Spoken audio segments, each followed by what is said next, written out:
É isso aí, pessoal. Vamos continuar. Pegou o cafezinho? Vem aí com a gente, então. Vamos continuar com questões aqui da SESC, do Sebrae, que vai fazer a sua prova, tratando a respeito do nosso concurso para assessor jurídico aí da Codevasf. Vamos lá? Vai na telinha para outra questão, para a gente ver mais. A respeito dos princípios tributários. Então, você vê que a questão já lembra qual que é o tema dela, propriamente dito. Então, os princípios tributários, assinale a opção correta.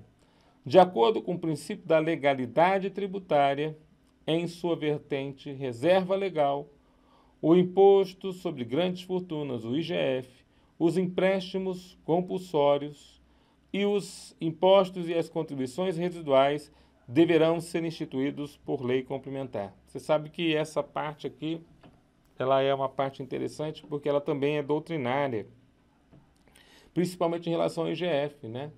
Porque o imposto sobre grandes fortunas vai ser definido por lei complementar conforme está previsto lá no artigo 153, né, inciso número 7. Quer dizer, então, de alguma forma, o IGF, o empréstimo compulsório, artigo 148 da Constituição, e os novos impostos e as novas contribuições para a Seguridade Social devem ser instituídos por lei complementar pelo princípio da legalidade na sua vertente, são reservados à lei complementar, reserva legal. Correta alternativa, inclusive é o gabarito da questão, alternativa letra A. Letra B. A instituição de imposto que incidirá sobre o transporte interestadual viola o princípio da liberdade do tráfego. Então, olha só que interessante. Existe imposto que, a princípio, incide sobre o transporte interestadual? Existe. É o próprio ICMS. E ele viola o princípio da liberdade do tráfego? Não, ele é exceção, prevista na Constituição Federal. Então, ele não viola. Violaria se, a princípio, não houvesse previsão na Constituição. Mas o ICMS está previsto na Constituição Federal como, a princípio, um tributo que possa incidir no transporte interestadual. Ou seja, a pessoa só pode sair com o caminhãozinho dela para poder fazer o transporte se o ICMS estiver destacado no seu documento fiscal. Ou seja, ele vai ser cobrado. Então, a letra B está fora não é porque não exista o ICMS, mas porque o ICMS está previsto na Constituição Federal. E por isso a gente não pode acreditar de que a princípio está sendo, como é que se diz, violado um princípio, mas sim de que o princípio tem esta exceção. Alternativa C. Conforme o princípio da retroatividade em Bonaparte, quer dizer, significa a retroação benéfica. Então, a retroação benéfica, então, o que acontece? Conforme o princípio da retroação benéfica, por meio de ato infralegal, é possível reduzir tributo ou penalidade. Primeiro que a retroação benéfica não permite a redução de tributo, só permite a redução de penalidade. E não é por ato infralegal, ou seja, um decreto não pode reduzir tributos. Vai ser através de lei. Então, é somente mediante lei que você vai ter a redução do tributo. Tá certo? Então, a letra C também está fora. Letra D. Em atenção ao princípio da progressividade tributária, é constitucional lei que estabeleça alíquotas progressivas para imposto sobre a transmissão de bens imóveis com base no valor venal do imóvel. Então, em atenção ao princípio da progressividade tributária, é constitucional uma lei que estabeleça alíquotas progressivas para o nosso ITBI, com base na base de cálculo, que é o valor venal do imóvel.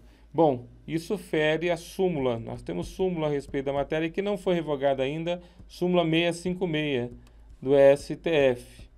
Então, na realidade, quando cai na prova, ainda o teor da súmula prevalece, apesar de nós sabemos que mudou um pouco esse posicionamento do Supremo a respeito da progressividade de alíquotas para impostos reais, né? Tanto é que o ITCD, a princípio, permite-se, né, a progressividade. Mas no caso aqui do nosso ITBI, essa progressividade ainda continua vedada por súmula do Supremo Tribunal Federal. Então, em atenção ao princípio da progressividade tributária, é ainda inconstitucional para o nosso ITBI a progressividade de alíquotas. Então, a letra D também está fora.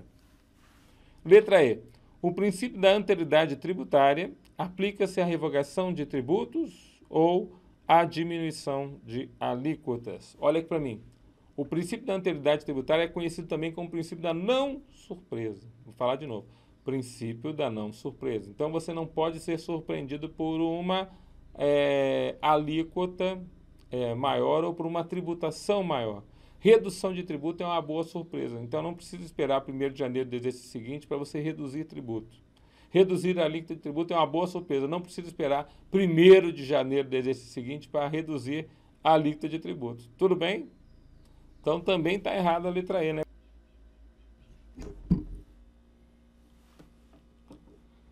Então, conforme a jurisprudência do STF, questão caiu lá no MP do Pará, o pedágio, né? Conforme a jurisprudência do STF, o pedágio é uma espécie de tributo, é uma espécie de taxa, possui natureza jurídica de preço público, não possui natureza tributária, mas deve ser instituído mediante edição de lei, possui natureza de uma contribuição parafiscal. Olha aqui para mim, queridos. Na verdade, o pedágio, como nós conhecemos, ele é um pedágio que, a princípio, é um preço público. Por quê, professor? Porque ele é cobrado pelas concessionárias de serviço público. Ele não é cobrado diretamente pelo poder público. Então, você não vai ver um município, administrando um pedágio. A regra é, o município contrata uma concessionária que administra a exploração da rodovia e cobra o pedágio para isso.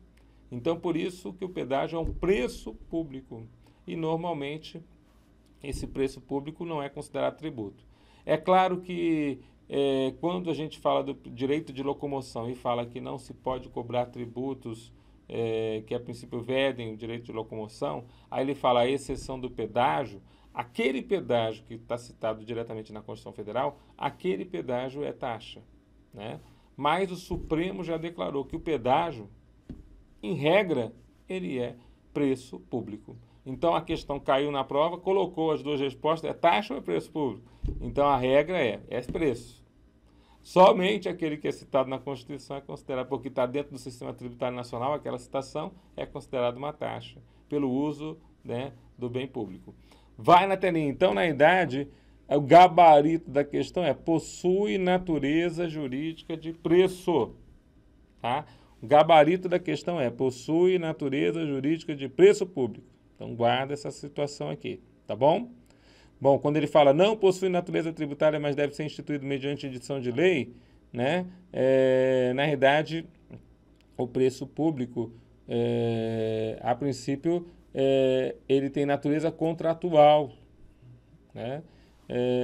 Então, é uma situação interessante aqui, né? Possui natureza de contribuição parafiscal, então, o gabarito da questão, a alternativa é a letra C. Outra questão, né, do Ministério Público lá do Pará. Determinada empresa vende cursos profissionalizantes de mecânica em seu sítio eletrônico na internet com a finalidade de ensinar o estudante a montar peças para automóveis. Ao adquirir o curso, o cliente recebe em sua residência um kit. Olha só que interessante, né? Bem, a princípio, de acordo com a jurisprudência reinante no tempo. Né? Um kit didático composto por um fascículo impresso com instruções de montagem, um livro eletrônico contido em um CD, um material demonstrativo constituído de componentes mecânicos para a prática de lições. Então, na verdade, vem aqueles fascículos que a gente às vezes comprava, né, na banca de jornal, falando ali a respeito de determinadas situações. Tá certo? Então, ele fala sobre isso. Nessa situação hipotética, considerando-se a jurisprudência do STF, entre os elementos que compõem o referido kit didático, são objeto ou é objeto de imunidade tributária. Então, quais são os elementos que são objeto de imunidade tributária? Apenas o fascículo impresso, apenas o livro eletrônico em si, excluído o seu suporte físico, o CD, e também o fascículo impresso. Apenas o livro eletrônico, seu suporte físico, o CD e o fascículo impresso. O livro eletrônico, seu suporte físico, o fascículo impresso e o material demonstrativo, ou seja, tudão.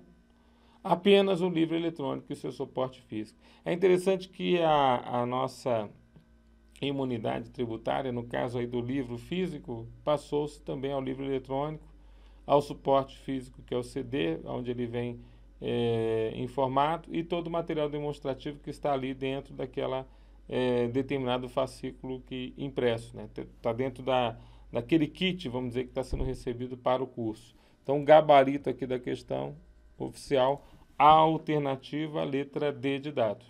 Tá? Livro eletrônico, suporte físico, fascículo impresso, material demonstrativo. Questão caiu lá na Prefeitura de Campo Grande. À luz das disposições do Código Tributário Nacional, julgo o item que se segue. Então vamos lá ver o que é o julgamento que a gente vai ter aqui. Ó. Situação hipotética. Pedro deve R$50 mil de imposto sobre a propriedade predial e territorial urbana à Prefeitura de determinado município brasileiro e soube por telejornal que a administração tributária do município havia determinado a instauração de um processo administrativo para o lançamento dos créditos municipais não pagos, o que inclui o débito de Pedro. Assertiva. Até que se inicie o referido procedimento administrativo, com a formalização de notificação, a responsabilidade de Pedro será excluída se houver uma denúncia espontânea. Aqui a história é há ou não denúncia espontânea nessa determinada situação. Olha aqui para mim. A denúncia espontânea ela é aquela denúncia onde o contribuinte vai se eximir de pagar qualquer multa, ele vai pagar tributo e vai pagar juros, por estar pagando atrasado, mas não precisa pagar multa. Se for antes do início de qualquer procedimento fiscal. A pergunta é, saiu a notícia no telejornal, já começou a ação fiscal? Ou o contribuinte pode correr lá? Na verdade, eu acho que essa notícia que sai no jornal é justamente para ajudar o fisco a não ter muito trabalho, quer dizer, para que alguns contribuintes, como o Pedro, se autodenunciem, porque a denúncia espontânea é uma autodenúncia. A pessoa vai lá e se denuncia antes de iniciar a ação fiscal, tá certo? Então, volta lá para ver se você entendeu a mesma coisa que eu. Então, ele fala assim, ó, Pedro deve 50 mil de IPTU à prefeitura de um determinado município brasileiro. Soube por telejornal. Está aqui, então a notícia está aqui, né? Soube por telejornal que a administração tributária do município havia determinado a instauração do processo administrativo. Então, ela determinou a instauração do processo, mas ele ainda não recebeu uma notificação clara a respeito disso. Nem pelo domicílio eletrônico, nem uma correspondência, não recebeu nada. Para lançamento dos créditos municipais que não forem pagos. Né? Para lançamento dos créditos municipais que não forem pagos. O que inclui o débito de Pedro. Assertivo é, até que se inicie o referido procedimento administrativo com a formalização de notificação, a responsabilidade de Pedro será excluída se houver uma denúncia espontânea. Totalmente correto. Coloque aí, certo. Tá bom? Então, aqui para nós o gabarito aqui é correto. Outra questão. A respeito de responsabilidade e de obrigação e de administração tributária, julgue o item seguinte. Então, vamos julgar aqui o item seguinte. A responsabilidade tributária. Então, na verdade, agora a gente já está num outro capítulo aqui da matéria, né? Estamos lá no Código Tributário Nacional falando de responsabilidade, está lá no artigo 128 ao 138 do CTN. Obrigação tributária, artigo 103 do CTN. Administração tributária, quer dizer, a gente vai lá para a fiscalização, vai lá para os artigos 195, 196, 97, 98 lá do CTN. Quer dizer, então a gente passeia aqui no Código Tributário Nacional nas normas gerais de direito tributário, tá bom? Então ele fala, a responsabilidade tributária corresponde à imposição do pagamento do tributo a uma terceira pessoa vinculada ao fato gerador da respectiva obrigação. Ela é originária quando o responsável é colocado diretamente na posição de sujeito passivo, como ocorre, por exemplo, no caso da responsabilidade dos dos pais pelos tributos devidos pelos filhos menores. Então, nós temos dois tipos de responsabilidade, ela cai na prova da CESP, e a gente vai chamar essa responsabilidade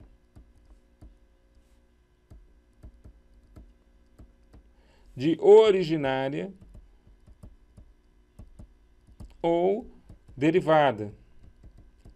A responsabilidade ela é considerada originária quando, no momento do fato gerador, você já atribui a responsabilidade a quem a lei manda. Então, no momento do fato gerador, já temos o responsável tributário. Então, é o caso do que nós chamamos da responsabilidade por substituição. Guarda isso, né? A responsabilidade por substituição é isso.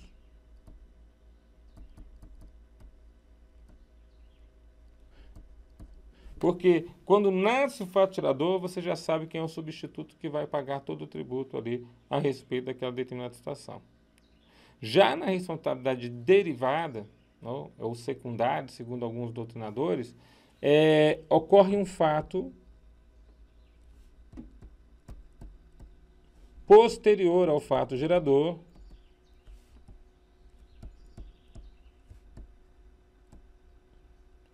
que transfere a responsabilidade.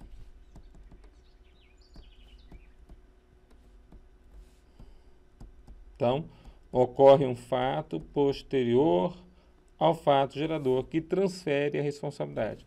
Então, é o que nós chamamos aí da responsabilidade por transferência.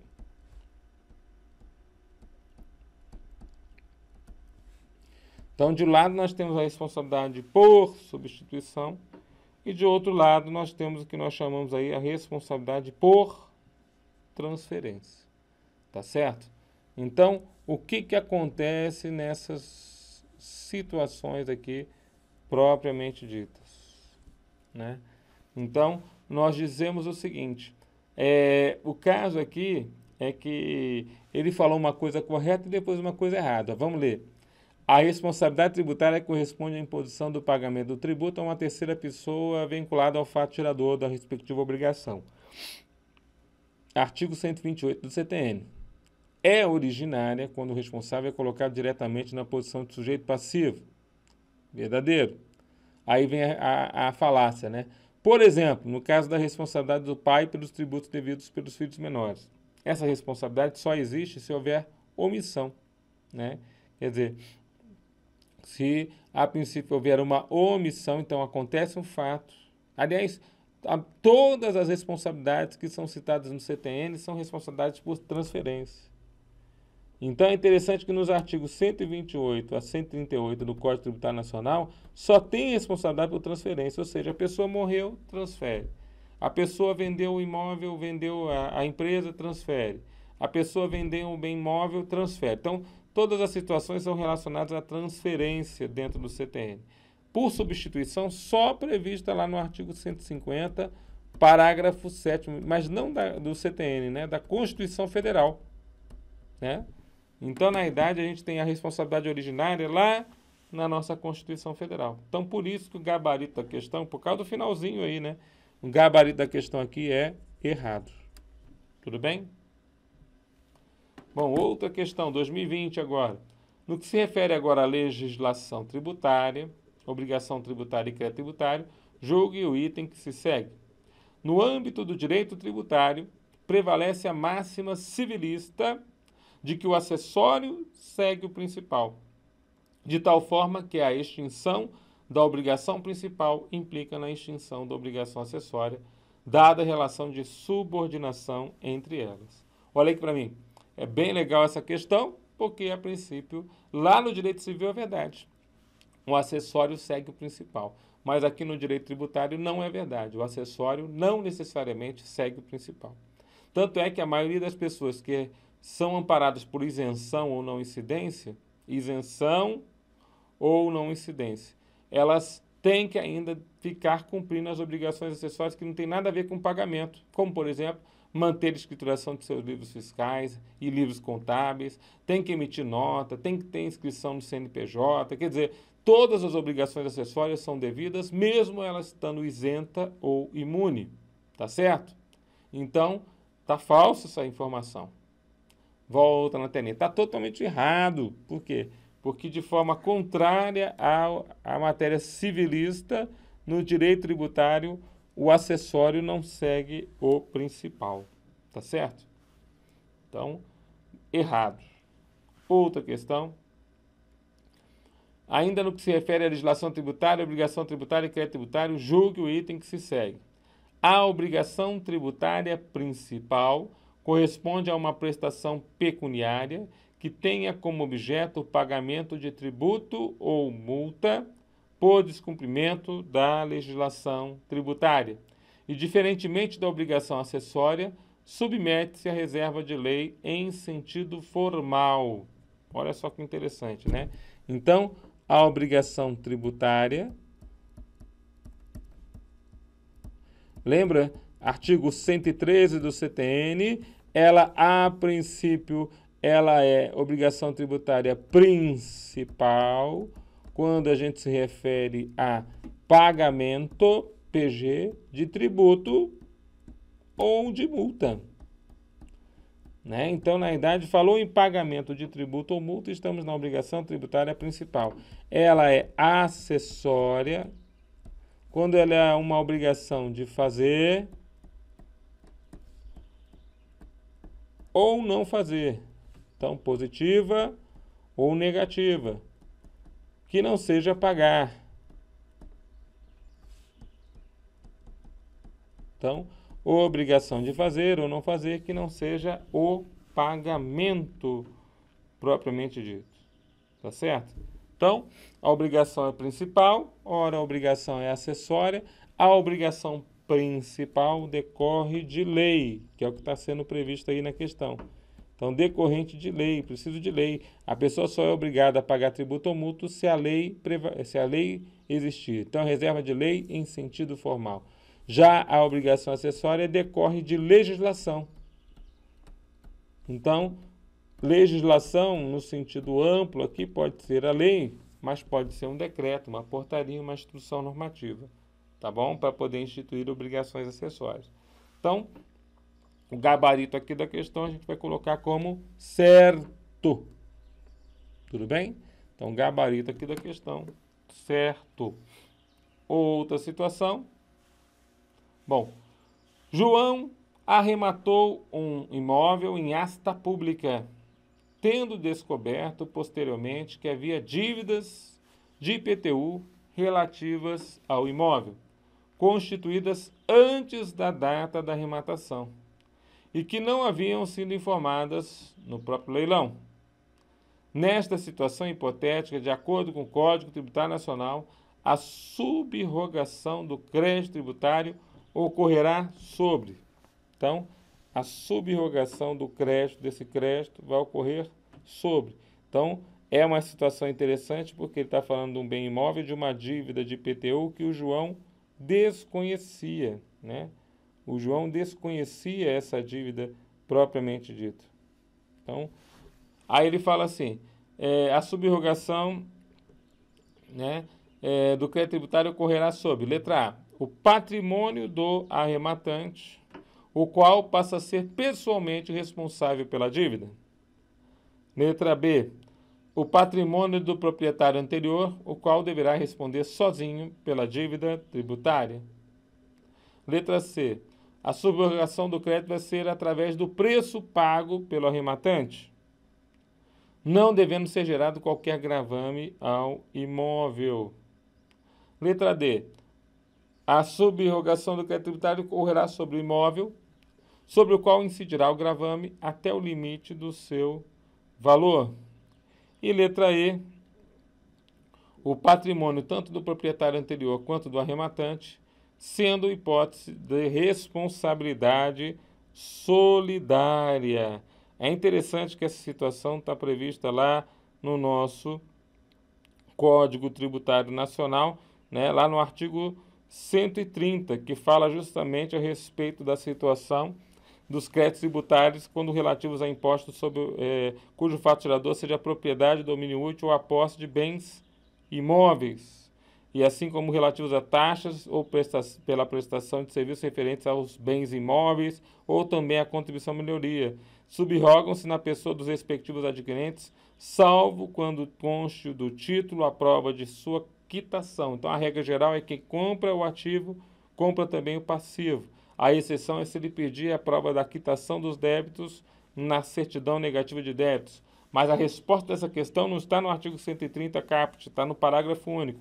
No caso de arrematação de um bem imóvel em asta pública, a subrrogação do nosso IPTU, ou seja, o pagamento do IPTU vai se dar através do respectivo preço. Então, o preço que vai ser pago naquele determinado imóvel, no caso da arrematação e leilão, é o preço que vai ser utilizado para pagar o IPTU, tá certo? Então, não pode gerar outro gravame que já seja esse, previsto aí no artigo 130, parágrafo único do nosso Código propriamente dito. Olha aqui para mim. Lembrando, então, a máxima do direito tributário, quem compra, compra ativo, mas também compra passivo junto. E essa máxima, ela acompanha os bens móveis de forma integral, sem exceção. Mas nos bens imóveis, ela tem duas importantes exceções. Certidão negativa de débitos, que faz com que você tenha a confirmação de que não há o que transferir para o período seguinte, mas nessa questão já meio que amarrou a questão dizendo que o João não sabia que havia débitos anteriores da prefeitura e quanto ao IPTU. Mas a outra situação é quando na asta pública, quem vai responder pelo pagamento do tributo é o valor dado pelo preço, né? Preço da arrematação, que a princípio vai ser pago pelo arrematante, no caso aí, o próprio João. Tudo bem, pessoal? Volta na telinha. Então, neste caso, né, o preço pago pelo arrematante não devendo ser gerado qualquer gravame ao imóvel. Artigo 130, parágrafo único do nosso Código Tributário Nacional. Gabarito da questão, alternativa letra C. Tá bom? Outra questão. No que se refere à aplicação da lei e responsabilidade tributária, julgue o item a seguir.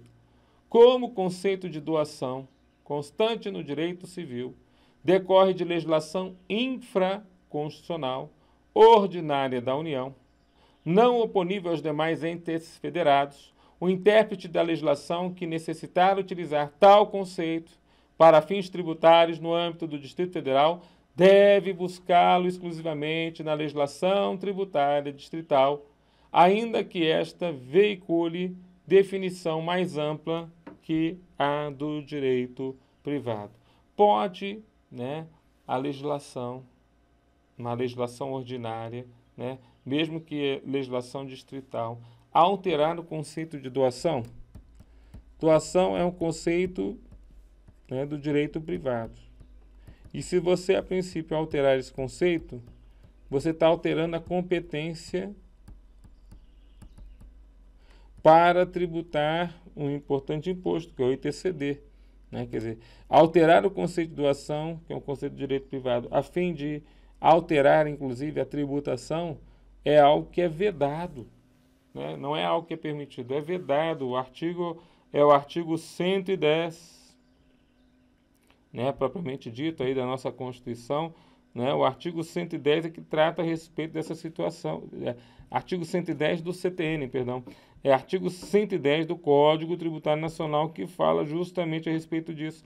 A lei tributária não pode alterar a definição, conteúdo e alcance de institutos, conceito e forma de direito privado utilizados expresso ou implicitamente pela Constituição Federal, pelas constituições dos estados ou pelas leis orgânicas do Distrito Federal ou dos municípios para definir ou limitar competências tributárias. Então, você vai estar definindo aqui ou limitando competência tributária. Por isso aqui a informação é: como conceito de doação constante de direito civil decorre da legislação infraconstitucional ordinária da União, não oponível aos demais entes federados, o intérprete da legislação que necessitar utilizar tal conceito para fins tributários deve buscá-lo exclusivamente na legislação tributária do Distrito Federal. Não, tá falso, errado. Vedação prevista no artigo 110 do Código Tributário Nacional. Tá bom, pessoal? Olha aqui para mim. Vamos lá, vamos voltar então depois do intervalinho. Fiquem com Deus. Até a próxima.